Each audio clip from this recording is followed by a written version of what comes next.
Good morning from Switzerland. I'm 5 minutes late, 4:05 a.m. here, and it's evening in America. I say hello to you wherever you are on our beautiful planet. Welcome to this episode where I want to talk about self-talk. How do you treat yourself? How do you talk to yourself has such a gigantic impact on your confidence, on your well-being. I just realized that I didn't plug in the big microphone. I will do that now. And I'll check the audio. The well-being is so important for our body, for our confidence, for everything. How do you talk with yourself? How do I talk with myself? And I want to tell you a story about my appearance and my how I perceived myself, because when I was born I had a little dot on my cheek, and I prepared some pictures for you. Moment, please. I start the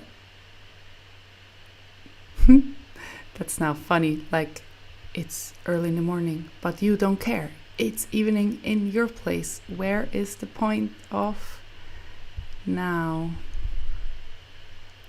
Here we go. Look at little Ronja, and there was a little dot here on my cheek, and it grew really quickly. It was not so visible in the beginning, but after a short amount of time it got bigger. It was flashy red, and also the thickness changed, and everybody was screaming like, what's happened with that baby, poor little baby. And my mother was so calm. She was like, oh, we have something here, let's find out. And the doctor screamed, we have to cut it out. And then an elderly midwife came, and she said, oh, that's a hemangioma, and you don't have to do anything. It will grow over time, over 1 year, and after that it will fade away for years, and you don't have to do anything. And my mother was like, oh, that's the information I like to have, because let's stay as cool as I was before and don't cut anything out of the cheek of my little girl. And what I'm so super grateful for is that she just stayed calm. She never thought, oh, I have an ugly child, and was not confident in showing me or hiding me at home. I think she could have done that if she wasn't feeling good about having her baby in public. And I know it's nothing severe, but it's visible, and everybody commented on it all the time. So as you see, it faded away already when I was quite little, and it's just a little thicker there, and this little dot is still visible now, and that's what you still see. And what's cool for me now, you see the joyometer. That's not the point. As you see now, it's still here. And when it's really cold, some people say like, oh, you have a frostbite here. And when it's really hot, somebody says, oh, did a bee, you have a bee sting here maybe? And I say, no, that's always here. But if it's hot or cold, you see it a little bit like better than if it's just a normal temperature day. And then people who know me for years, for 10 years or even longer, are like, are you sure? Is that always there? No, don't joke around. That's new. I said, no, that's from my birth. So my point is, I'm so grateful that my mother didn't stress out about my red flashy dot here, that she didn't do an operation. I have a scar now here, and you don't know how the scar develops over growth. And she just wasn't stressed about that. And if we are not stressed about our body, about anything, we can't change. That's the point. I couldn't change that. I could have had an operation, but you never know what will go right or wrong. But if you can't change something about your body, it's just like make peace with it. That's the advanced level. And if you are talking about your body or commenting mean things, you can change that. And you don't think that I'm free from negative self-talk. I think my belly is too wobbly or my thighs are too thick. But I really learned over the last years, like, don't do that. Stop it right away. Because, and that's the check I want to inspire you to do every time you see yourself in a mirrory surface, you see yourself and go like, oh, you're fat, oh, you're ugly.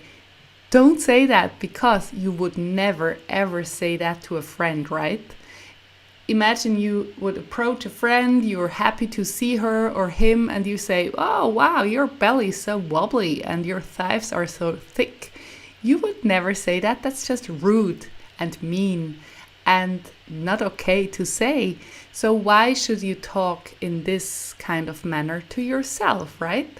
And that's the easy check. If you are mean to yourself, and please, I invite you to write down all the mean things you say during the day. And maybe you just say, oh, you idiot, or something falls down, something breaks, like if the chocolate powder falls down in your kitchen and you have to clean this mess up without water. I had a little boy in my neighborhood, and the chocolate powder for putting into the milk fell down, and he learned that cleaning up is with water. So he got water, and the mother entered the kitchen when it was just like a chocolate creamy mess everywhere, and he was devastated, like, I wanted to clean it up. And then again, you can choose to shout at him or just say, okay, let's do that. And next time, let's take the vacuum machine. So if something falls down, you can call yourself out, like, wow, always you're such a, you can't do this, and again, and idiot. Or you just say, okay, whatever, and clean it up. Like, being nice to yourself, being nice to your kids, to your partner, to your friends, that's like a training thing. If you see little toddlers in the sand pit, like hitting each other with the little plastic shovel, you say them over and over again, no, don't hit, just talk to each other. Oh, no, don't say stupid cow to him or her. It's a training to be nice. And if you are mean to yourself for years already, it's a training to get back into being nice, kind, supportive, and just loving to yourself. And I know it's not so easy, but I really, really know and experienced how unbelievably mean, especially women, can be against themselves. So I invite you to write down, if you are one of them, everybody does that, but on different meanness levels. Write down how you talk to yourself during your day, and then think of something nice you could say, like the little toddler. No, don't say mean things, say something nice. What would be nice to tell yourself? So next time you see yourself in the mirror, you're like, you're cool, you're magical, I like you, we are in this together. Like, you are with you 24/7. And wouldn't it be nice to have like you as your coach, as your support team, and being nice to yourself? I really like this image of me with me together. We're a team and we're in this together, and we're going around and meeting people and doing things and challenging things and nice things, and I'm just my supporter. I take care of myself. And think about this self-care thing starting in your head, how you talk to yourself.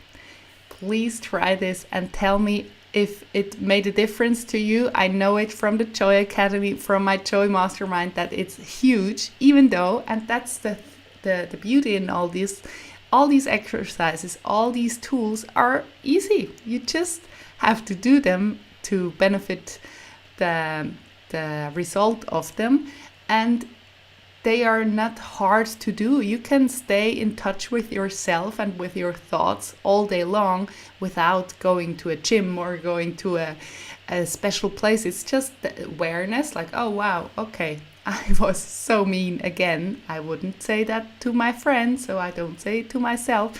And it's calling you out in a nice way, like a toddler with the shovel.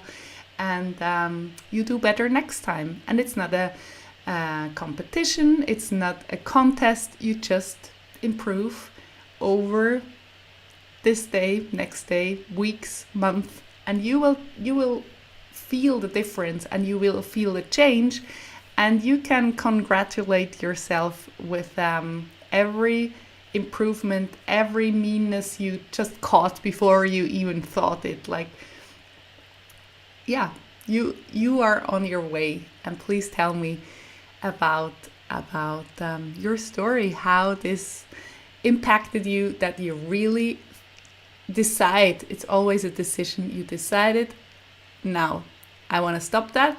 I do better. I take care of myself. I'm a nice person to me. Maybe you're so nice to everybody else and so mean to yourself.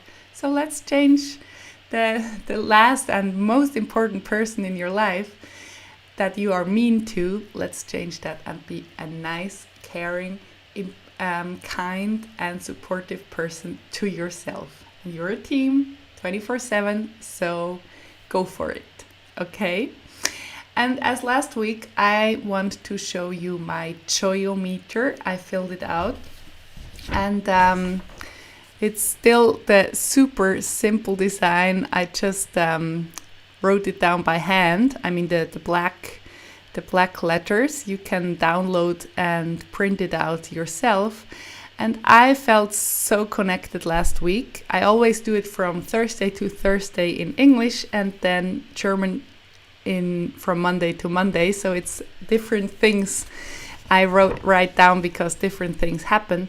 And I feel so connected, or felt so connected this week, because I had so many podcast interviews with so awesome persons, and the connection around the globe, that makes me so happy that this is possible. We can talk, we can share thoughts and feelings. And we also had a beautiful birthday party, 75th birthday party of my godfather in the house where I grew up, and his wife too. So it was a double birthday party, and their whole family was there, and friends. And I know them since I'm on this planet, since I had this flashy red dot. They know me, I know them, and the whole family. So it was so much fun. So I go through the points here, and I invite you to do this for yourself in this way or another one. But if you look back on your week, or even every day, and you go through like, oh, what was beautiful, what was nice, what was my highlight, what did I learn, it has an impact on your thinking, even future thinking. During the week, you're already going like, oh, I could write that on my Joyometer. It has an impact on you just filling out these little questions. So I'm grateful for my amazing clients and my podcast guests. I have such wonderful people in my Joy Academy. It's fun. It's so inspiring also for me. You know, it's not I inspire you and I'm the teacher and you are my students. No. We are inspiring each other Anyway, wherever you meet somebody, I guess you get some inspiration from people you see or music you hear on the streets, or somebody at the supermarket with a nice conversation could be such a big inspiration for you and for your whole life. And you could be this inspiration for another person if you are nice and kind in the supermarket. So this connection makes me so happy. And my podcast guests and my amazing clients are for sure a big inspiration for me. Something great which happened this week, I told you about that already, the birthday party in the garden of the house I grew up. You know, they bought this house. It was actually a project to tear down. They wanted to build a big car garage there for selling cars. And I will show you pictures of my house. The house I grew up. It's so beautiful now, but they worked on it for 40 years and they did some work parties. That was really the title. Every year they invited all their friends living in some cities, and they had like the project of the day was like tearing down this wall, fixing this, digging a hole for the pond, all the big projects which they couldn't manage to go further in a speed they wanted. So they invited all their friends, like 150 people, working the whole day, and in the evening everybody got to take a shower and there was a big party, and of course lunch and breakfast. That was fun at this birthday party. One of my the person I love so much, it's Hans. That's in English, that's John, and he's, I think, 75 or 78 years old. And he said, you know, we didn't work at all. We had lunch, and in the breaks we were eating all the time, but they just had a good time. I was little when I was attending the first time, and every year they had these work parties, and it's just such a big memory and a big impact on the progress of this house. So beautiful house, beautiful party. What I'm currently reading, I just go back and forth with this book. I can highly recommend it to you. It's The Big Leap of Gay Hendricks. You just have to read this book or listen to it. It's so good. And I'm just recommending it all the time. I'm listening to it again and again. So that was just like a quick recap, like, oh yeah, he's talking about the zone of incompetence, the zone of competence, the zone of excellence, and the zone of genius. So if you're working in your zone of competence, that's nice, but nothing which makes you super happy.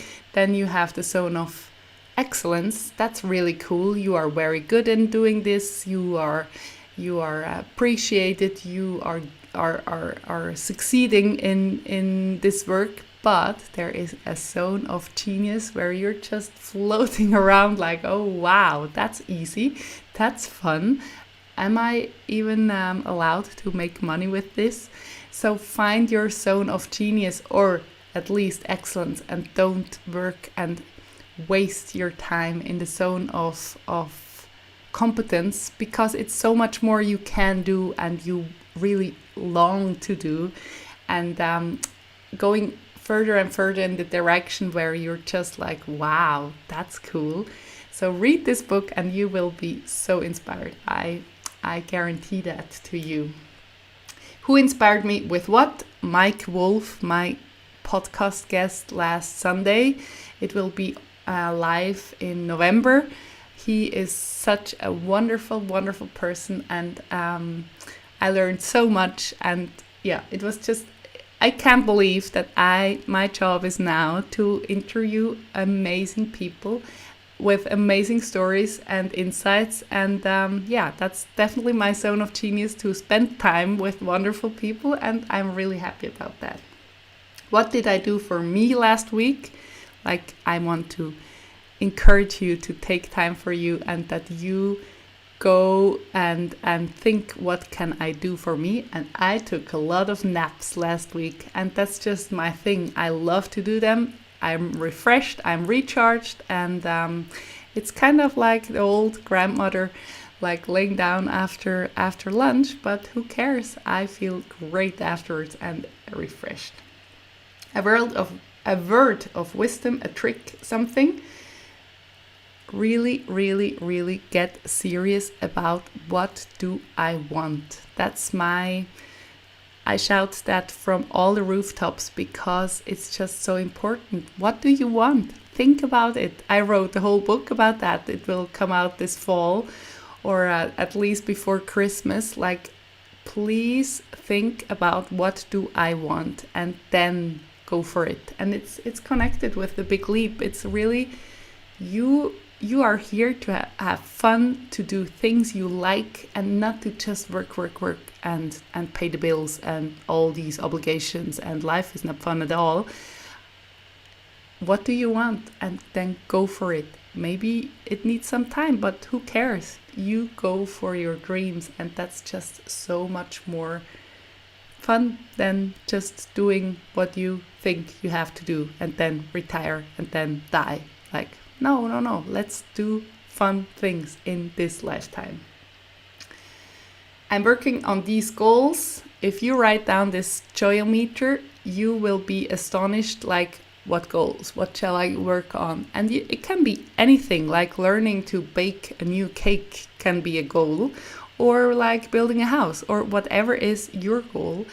I'm recording podcast interviews all the time. This week is like 5 or 6 of them. That's so cool.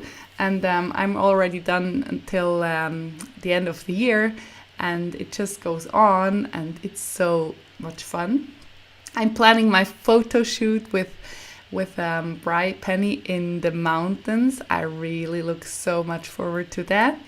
And I'm designing a new joyometer. I can show it to you here. I'm not happy with the colors yet, but I want to do a joyometer and also joy cards, like the little cards you can print out. That's now the German version, but you can print out these cards, cut them out, and just stick them wherever you go to hello camera, to inspire somebody or just cheer somebody up with a little message. You can take my ideas or write something down yourself. That's even cooler, and put it to a park bench or in the bus or on some cars where like the handle is where you open the door, just to cheer up other people and say hello or wish a wonderful day. I think it's the ripple effect of kindness can be just little things, and they sum up, and we will change the world with every act of kindness, random or planned or just consciously chosen. Like, I'm kind to you now, please be kind to the next person. It just works like this. So joyometer and joy cards, my plan now is to have a monthly design, just because I like to be creative. I'm just doing it for fun, and you can do your own design or use mine. And with that, like filling out the joyometer every week, thinking about things, think about how do you treat yourself in your mind, with your thoughts, and with your comments. And then we get happier and more joyful over time together. And I'm so happy that you watched this video. Thank you so much. Share it with all your friends. Like it on Facebook, or subscribe on YouTube. And please go to the blog on joyismycompass.com/blog, and then you can read the text to it. I put the pictures in there and a lot of resources, and sign-ups for the joy card, for the joyometer, for my newsletter is there. Thank you so much for being part of my wonderful universe. You inspire me. I hope I inspire you, and I love you. Thank you so much for watching, and see you next week. Bye bye.